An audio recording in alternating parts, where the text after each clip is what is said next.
Demi mendapatkan uang untuk membuat kartu identitas, pria itu rela bertarung mati-matian melawan anggota gangster paling ditakuti di kotanya.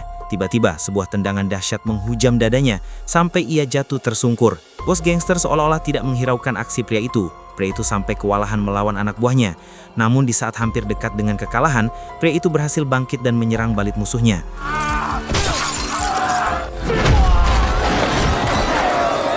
Akhirnya, pria itu berhasil memenangkan pertarungan itu.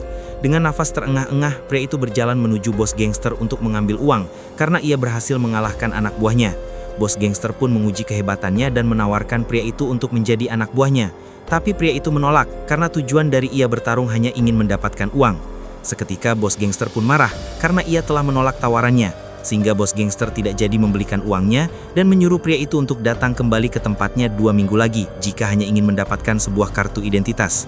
Setelah menunggu selama 2 minggu di tempat pengungsian, akhirnya anak buah dari bos gangster datang menemuinya dan mengabarkan bahwa kartunya sudah jadi, kemudian mengajak pria itu untuk bertemu dengan si bos. Sesampainya di tempat itu, pria itu terheran-heran dan curiga dengan segala aktivitas yang ada di tempat itu. Dengan wajah yang penuh gembira, pria itu akhirnya sampai di hadapan si bos. Si bos pun langsung memberikan kartu yang sudah ia janjikan ke pria itu. Namun ketika pria itu mengecek kartu identitas itu, ternyata kartu yang diberikan bos itu palsu. Pria itu pun kecewa karena telah dibohongi oleh si bos dan meminta uangnya untuk dikembalikan. Namun apalah daya, pria itu tidak bisa berbuat apa-apa dan hanya bisa menerima nasibnya yang malang. Anak buah ini pun lalu menyuruh pria itu untuk keluar dan pergi dari tempatnya. Dengan wajah yang sangat penuh kecewa, pria itu kemudian berlari dengan cepat lalu mengambil sebuah tas yang ada di tempat itu.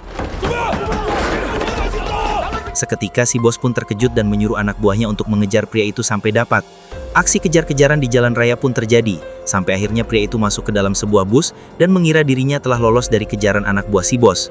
Tapi di saat pria itu baru duduk untuk menghela nafas, tiba-tiba anak buah itu muncul dari jendela, sehingga pertarungan sengit di dalam bus antara pria itu dan para anak buah si bos tidak bisa terelakkan. Dengan kehebatan dan kekuatan yang dimiliki, anak buah ini berhasil menendang pria itu sampai terpental keluar. Melihat kepala bergelantungan di depannya, sopir bus pun terkejut dan mengerem bus itu sampai mereka terjatuh ke jalan. Pria itu segera bangun dan dengan cepat berlari, sampai akhirnya pria itu menuju sebuah gedung. Yang mana tanpa sepengetahuannya, gedung itu adalah tempatnya sebuah anggota gangster yang lebih kuat dan lebih ditakuti daripada anggota gangster si bos tadi. Nasib. Niat hati ingin kabur dari gangster, malah masuk ke sarang gangster lagi.